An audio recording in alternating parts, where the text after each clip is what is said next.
Okay, happy Saturday racing bayang karerista. At bago tayo magsimula, no, shoutout lang tayo saglit kay Boss Second Monsod. Boss, happy racing sa'yo. Pati na rin dyan sa Tanyong OTB sa Malabon.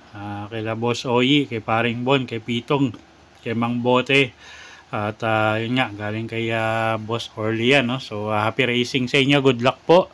At araw nga tayo ng Sabado at September 9, no, 2023. At meron tayong 8 karera, usual Saturday racing tayo, afternoon racing.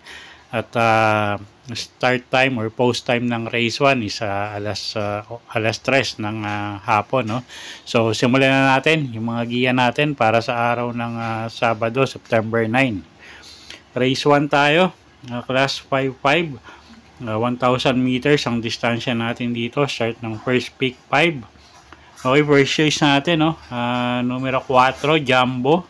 Ona Torres yung re-renta dyan. At tingin ko pabor na yung distansya sa kanya, no? At binigay kay Ona Torres yung renda.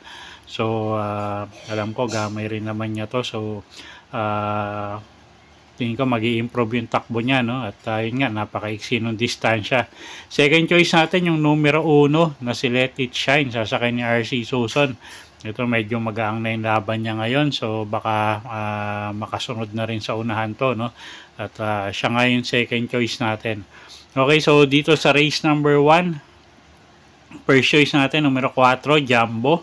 Second choice numero 1, Let It Shine. Okay, race 2 tayo na class 4, 16 to 21 bracket, 1,400 meters ang distansya natin. Start ng winner take all.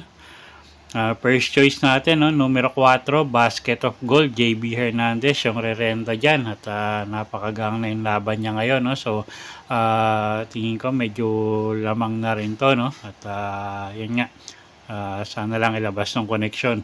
So siya na rin yung first choice natin dito. Second choice yung numero 8 na si Nards 23. JB Bakaykay naman yung sasakay dyan. At isa pang mababa rin sa grupo. Pag nilabas ng connection, tingin ko malaki chance ang manalo, no? So isang diremating kabayo. Tingin ko angkop yung distansya. Okay, so sa race number to nga, first choice natin yung numero 4 na si Basket of Gold. At second choice natin yung numero 8 na si Nards 23. Okay, race 3 tayo, class 5, 6 to 10 bracket. Distansya natin dito 1,400 meters. Magulong karera, no? First choice natin numero 6, Love Radio. Jan Alvin Guse yung re-renta dyan. Napakababa na sa grupo. At tingin ko malaki na yung chance niyang manalo rito, no? Second choice yung couple entering numero 8 na si Misha at si Destiny. JB Bakaykay at JMS Torque yung re-renta dyan respectively, no? At third choice natin dito yung numero 3, Pangdehado, si Air Class sa kanya J.R. Heliada yung re-renta dyan, apprentice rider, no? Okay, so sa race number 3, first choice nga natin numero 6, Love Radio. Second choice, couple entering numero 8, Misha at Destiny. At third choice natin yung numero 3 na si Air Class. Okay, race 4 tayo, class 5, 6 to 10 bracket, 1,400 meters ang distansya. Isa na naman magulong karera, no? First choice natin numero 3, Bishop Blue. Alison Pabilik yung re-renta. Tingin ko pag nilabas ng connection, baka hirapin na silang talunin to, no? At napakagaang na ng laban niya rito. So siya yung first choice natin nga, numero 3, Bishop Blue. Second choice yung numero 6 na si Apo ni Maria, sa kanya Ken Malapira, isang diremating kabayo. At pag nilabasin ng connection, tingin ko may panalo rin, no? At Yun nga, kuha tayong third choice dito, pang dehado. Yung numero 9 na si Pendant. Sasakay naman ni AR Villegas. Okay, so sa race number 4, first choice nga numero 3, Bishop Blue. Ang second choice natin, yung numero 6 na si Apo ni Maria. At third choice, numero 9, Pendant. Okay, next race tayo, race number 5, class 5-5, no? Lowest group ulit, 1,000 meters yung distansya natin dito.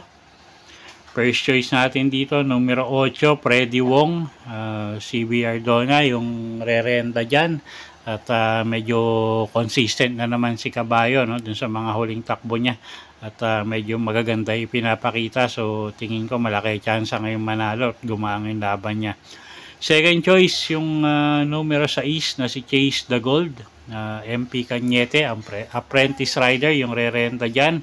Isang debanderang kabayo. Tingin ko pag nauna, malaki panalo, no? At kuha tayong third choice, yung numero 3 na si Jack of Clubs. Sasakay ni BJB Galieta, apprentice rider ulit.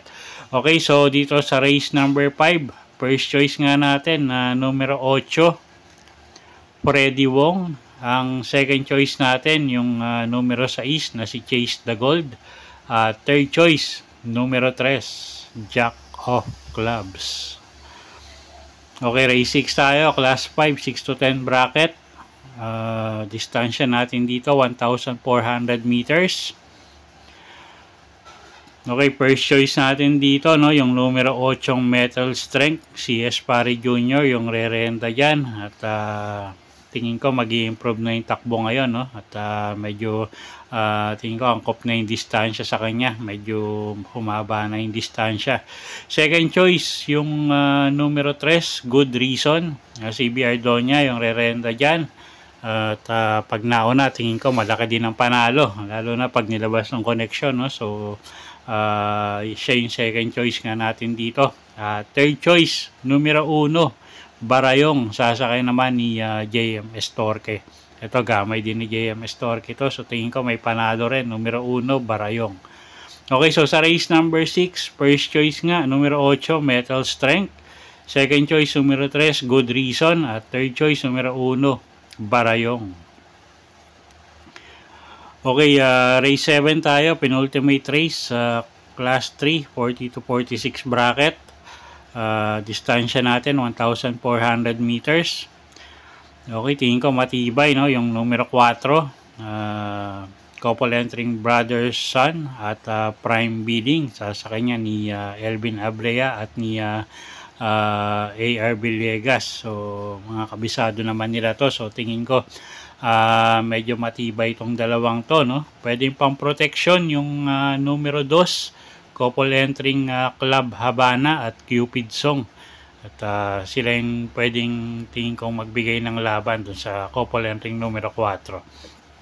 Okay, so sa race 7, first choice nga natin, no? Tingin ko matibay, couple entering numero 4, Brother Son at Prime Bidding. At pwedeng pang protection yung couple entering numero 2, Club Habana at Cupid Song. Okay, last and final race tayo. Race number 8, 1,400 meters ang distansya, class 4, 28 to 33 bracket. Okay, tingin ko medyo matibay din yung numero 13, no, na si Late Night Lady. Pabs Cabalejo yung re-renta dyan. Kung matandaan nyo, ito yung medyo na perwisyo sa aparato, no, nung magkaroon nga ng issue or nung huling takbo nito. So tingin ko kung walang aberya, tingin ko lamang to, no. At pwedeng pangsama sa paratingan yung numero 6 na si Solomo Eni, sa ni Kelvin Abobo. At yung numero 7 na si Ninong, nasasakay naman ni JM Estorque. Okay, so dito sa race number 8, first choice nga natin, numero 13, tingin ko matibay ito, Late Night Lady. Pabs Cabalejo yung re-renta. At pwedeng pangsamang dehado sa paratingan yung numero 6 na si Solomo Eni at numero 7 na si Ninong. Okay, so yun po yung mga giya natin para sa araw ng Sabado, September 9, 2023. Sana po yung makatulong sa pagpili nyo ng mga tatayang kabayo. Inulit ko po, kayo pa rin po masusunod kung saan nyo itataya yung pinagpaguran yung pera. Good luck po at happy Saturday racing, bayang karerista, at happy weekend po sa inyong lahat.